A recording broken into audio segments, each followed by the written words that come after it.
Oke, kami dari kelompok 5 ingin mempresentasikan proyek UAS backend kami yang berjudul ZES. ZES ini apa? ZES ini adalah sebuah website inventory management system. Di kelompok ini ada Tanjaya, ada saya, dan ada Jason Sutanto. Next.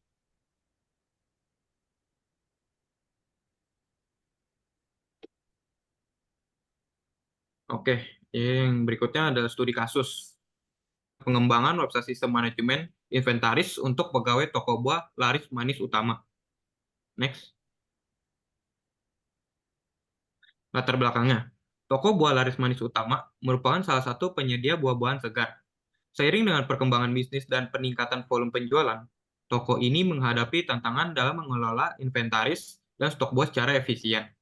Sistem manual yang selama ini digunakan seringkali menyebabkan kesalahan dalam pencatatan stok, kehilangan data, serta sulitnya memantau pergerakan barang secara real time. Next.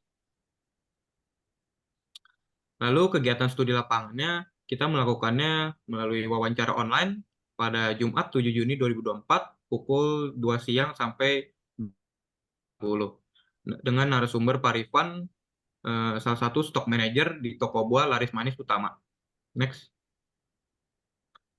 Nah, ini adalah dokumentasi pas kita melakukan wawancara dengan narasumber kami. Next. Lalu berikut ini ada beberapa pertanyaan wawancara yang kami beri ke klien kami. Next. Ini ada beberapa jawaban dari klien kami. Next.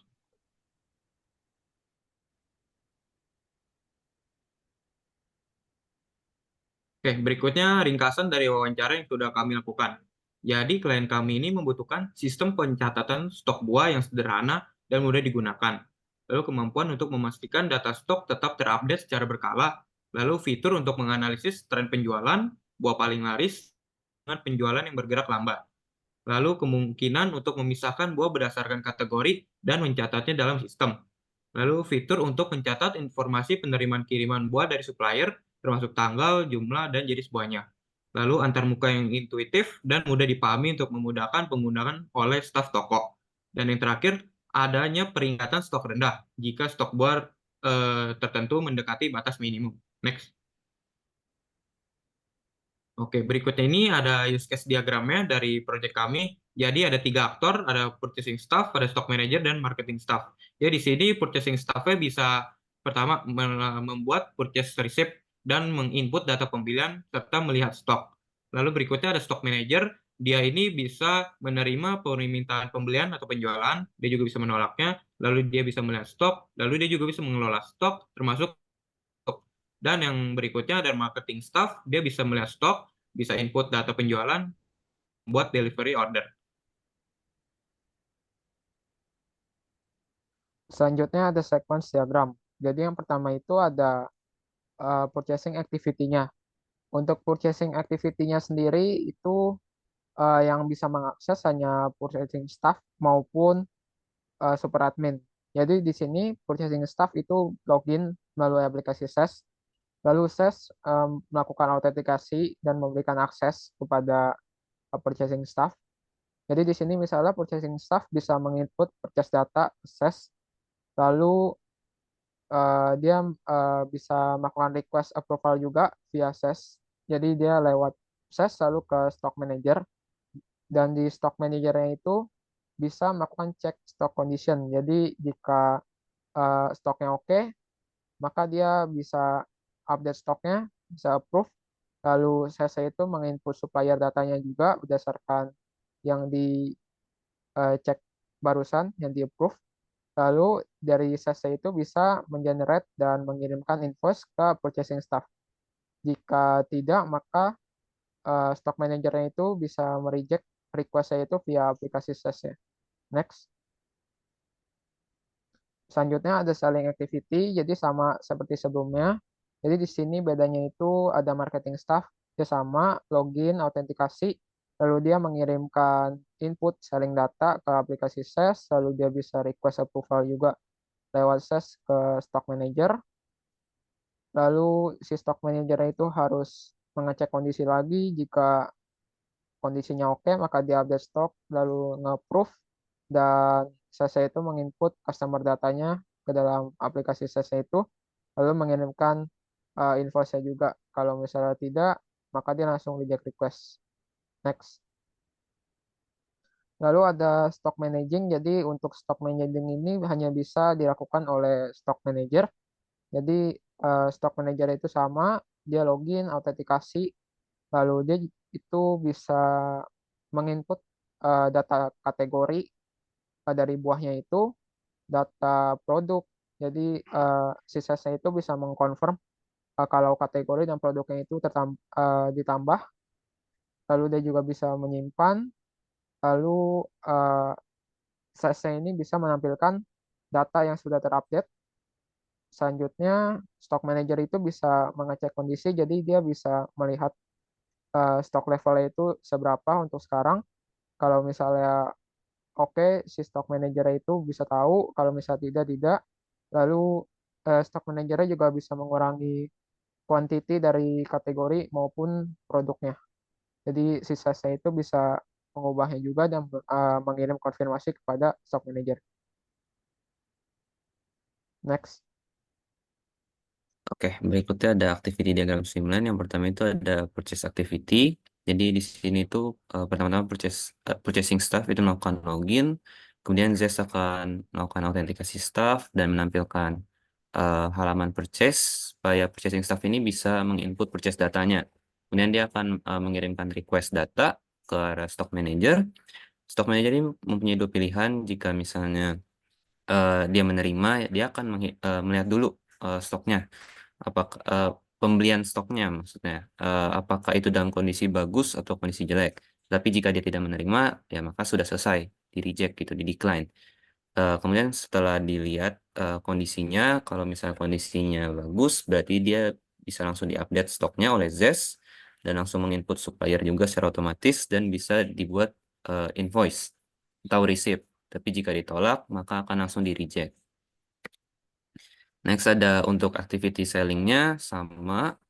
Jadi marketing staff ini melakukan login, kemudian diautentikasi oleh staff, eh, diautentikasi oleh Zest, kemudian Zest akan menampilkan halaman selling untuk marketing staff menginput selling data dan akan mengirimkan request ke arah stock manager. Tapi bedanya di sini stock manager melihat dulu apakah stoknya ini cukup atau tidak. Jika tidak cukup, eh, maka requestnya akan di-reject dan pembelian dibatalkan. Tetapi jika stoknya cukup, maka stok akan dikurangin, diupdate, kemudian otomatis menginput customer data dan menggenerate sebuah invoice. Next ada kelas diagram. Jadi di sini kelas diagram ini di aplikasi Zest ini ada banyak kelas seperti bisa dilihat ada kategori, customer, selling, product, purchase, supplier, marketing staff, stock manager, dan purchasing staff. Tiap kelas ini ya saling berkaitan satu sama lain dan memiliki atribut dan operasinya masing-masing juga. Berikutnya ada fitur CRUD, CRUD, Create, Read, Update, dan Delete yang ada dalam website Zest kami.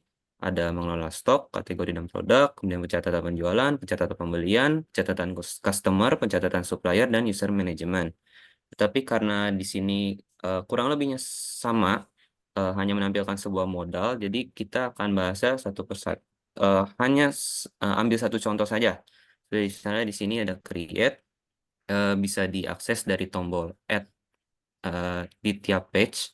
Jadi itu biasanya muncul sebuah modal dan kita bisa langsung mengisi dan mengsubmitnya. Kemudian untuk update bisa diakses dari tombol edit berwarna kuning, kemudian kita mengisi modal dan memencet tombol update. Kemudian untuk delete, kita tinggal memencet tombol delete berwarna merah di sisi kanan. Berikutnya ada fitur-fitur. Jadi yang pertama itu ada generate PDF. Jadi di sini juga hampir semua halaman itu mempunyainya. Eh, untuk mengaksesnya tinggal menekan tombol. Tombol itu letaknya ada di sebelah kanan tombol add. Dan dia akan menghasilkan sebuah PDF yang berisi list data dari tabel-tabel yang emang ada di halaman itu. Kemudian untuk generate Excel ini sama seperti generate PDF, hanya bedanya yang dihasilkan itu nanti adalah Excel. Kemudian untuk generate invoice atau receipt ini hanya ada di purchase dan selling. Jadi ketika sudah di-approve oleh stock manager, dia akan pindah ke tabel bawah dan itu bisa diekspor untuk invoice atau receipt-nya. Jika purchase, maka dia receipt, dan jika selling, maka dia invoice. Kemudian ada import Excel, ini hanya ada di produk, customer, dan supplier. Jadi di sini kita bisa menginput data via Excel. Jadi kita tinggal choose file, harus file Excel, dan kita bisa import untuk memasukkan dia ke dalam tabel di atas. Berikutnya ada filter. Jadi untuk filter ini ada di daily purchase report dan daily sales report. Jadi kita bisa menekan tombol filter dan dia bisa langsung menyeleksi data sesuai ketentuan. Misalnya di sini ada start date dan end date, maka dia akan mengenerate purchase dari pembeli purchase dari kisaran tanggal segitu. Selanjutnya ada fitur limit and pagination. Jadi di setiap batch-nya itu kan ada tabel. Jadi di tabel-tabelnya itu ada limit.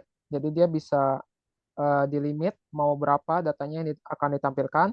Lalu di sini juga ada pagination. Jadi dia misalnya kalau entries-nya itu 10, lalu dia melebihi dari 10 untuk datanya, maka dia bisa di next ke halaman selanjutnya. Next. Kemudian di sini ada fitur sort. Jadi untuk fitur sortnya itu juga ada sama seperti limit and pagination untuk di setiap page-nya, di setiap tabel. Jadi dia itu untuk sortnya hanya untuk sending, descending maupun A ke Z. Jadi kalau untuk numerik maka dia sending dan descending. Kalau untuk string dia A to Z atau Z to A. Next.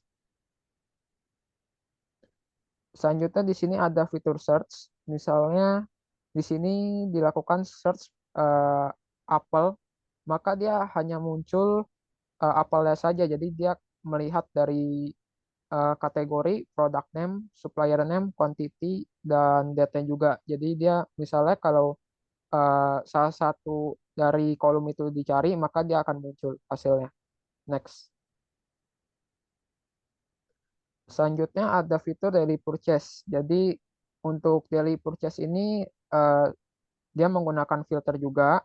Jadi untuk daily purchase ini ada dua, yaitu dia bisa per produk dan juga per kategori. Dia juga sama, bentuknya itu tabel dan juga punya limit pagination dan lainnya.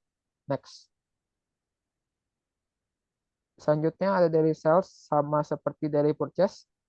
Bedanya di sini untuk daily sales itu dia menampilkan total sales per produk dan per kategorinya. Lalu dia juga menampilkan detail sales-nya. Jadi untuk per tiap produknya itu diberitahu untuk salesnya itu berapa.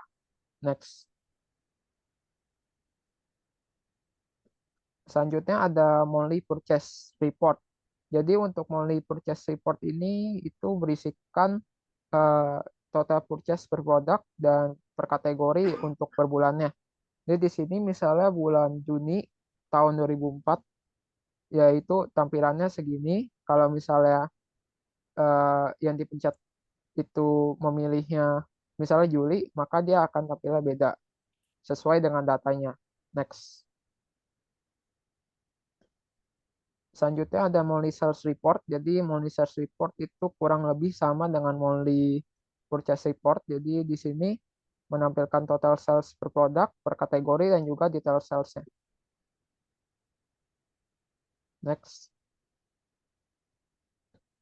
Selanjutnya ada peringatan stok rendah. Jadi peringatan stok rendah ini akan muncul ketika produknya itu di bawah 50 ataupun 50 biji untuk kuantitinya. Jadi dia akan muncul di halaman dashboard ketika halamannya itu dimuat dan munculnya itu berada di atas kanan layar. Next. Mungkin sekian saja presentasi dari kami. Mohon maaf bila ada kesalahan kata. Sekian, terima kasih.